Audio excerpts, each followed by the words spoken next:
daoton ta nga naata sa maayo o piskay nga panglawas karon. Maayong hapon kanatong tanan. Okay, magkigsunan mo ko to si Brad Jojo Rolirata gyud magkigsunan no. Dayag gyud kay ang pagpadayag diri nga mo nagngitag sila pagkatungod sa pag-usab-usab sa ngalan. Gwapo po ning puntuhan niya yung naabot gyud siyang pagwali rong hapuna magkigsunan. Muna giingon diha nga na iyag yung na kuha gyud ang punto ba diha sa pagwali diha sa kasulatan. Muna giingon nga ang Biblia sukaranan sa matarong nga pagpuyo o pag-alagad. Okay, magkigsunan mayong pagpaminaw dai ni Brad Lito Florida og ni Agripino Pinot Alita o atong higala usab si Carlos Dudoy Enero magigsunan. Okay, atong ihatag no usab sa laing magwawalirong hapuna magigsunan. Silbert Veritas Dunduyano Yano Aktibo Mantigo usa ka Romano Katoliko. Kulbaan man daan ng kuan intro. Okay, mayong hapon sa tanan og mayong adlaw sa Ginoo. Sa technician ato po ni Ingrid kay mora ba ni gipadala sa atong kuan tingog. Okay, so sugdan ako. By the way, kuan Brad Tunet. Salamat kayo sa imong kuan introduction. Murag musikat bentana. Ah?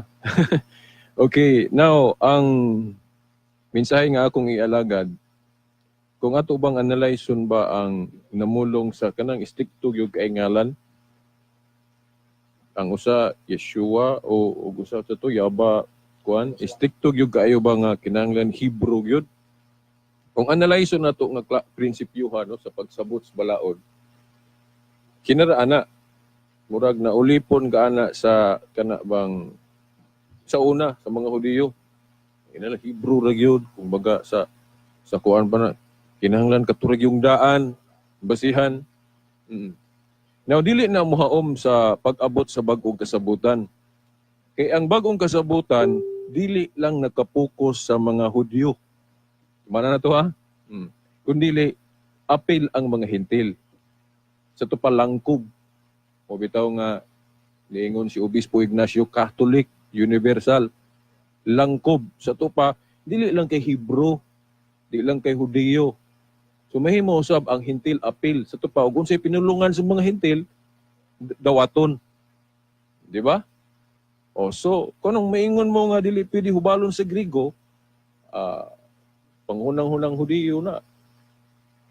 Di ba? Kay panghuna-huna nga langkob, pwede man hubaron. Di ba?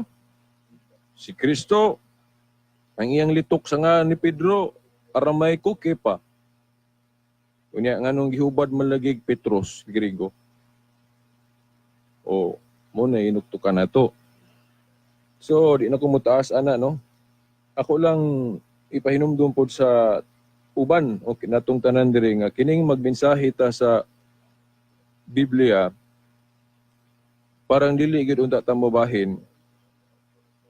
Kinahanglan tamdan nato ang guidelines diri sa Biblia no.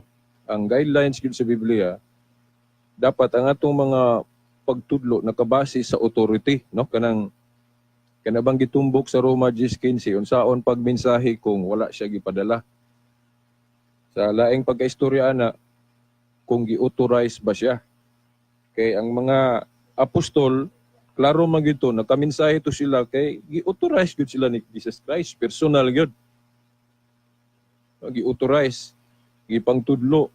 Unya, kung tanawon na to sa history, ang mga apostol, kung mag-authorize po sila ilang mga mensahero nga musunod nila, ipaagi nila og ordination, kanang laying of hands. So, ang authority, naa sa mga tao nga gi-authorize. Tingali, mangutana mo na ako, ikaw Veritas, pandungan, ordinado po ka. Now, dili ko ordain, but ang akong pagtingog dire, gidala na ko ang tingog sa mga ordain nga nagtuo ko mao na mga obispo. No? Nga nagdepensa ko sa ilang gibarugan kay nagtuo ko nga mga authorized preacher sila. Pero ako, I'm not authorized. Ako lang dala diri ang ilang tingog. Kay di man ko minister, di man ko ordain. Ako lang ilang gidala ang ilang tingog kay aning kamot man pud ko nga ang akong isulti diri wala masupak sa ilang gipangtudlo, no?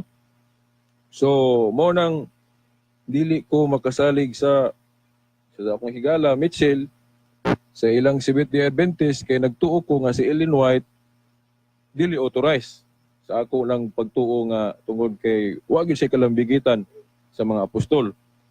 Sa Iglesia ni Cristo po, akong higala si Jojo, di po ko makatuo kay sa akong nahibaw-an kato si Felix Manalo, ang ilang prime mover, wa man to'y ordination. Ug naamang ganing katong gikan siya sa Adventist o dito gikan niyang authority. So di yun makunik sa mga apostol. Oh, si Sumuyag, wa ko kay baluan na kay wa ko katuon, selo ako. Oh. O guban pa dire dili ko nasuhito. So ang ako nganong nisalig ko sa mga obispo kay ang ilang ordination makunik gyud sa mga apostol. So walang nako gani pod maanda mga akong reference diri nga gikutlo ang pasugo sa iglesia.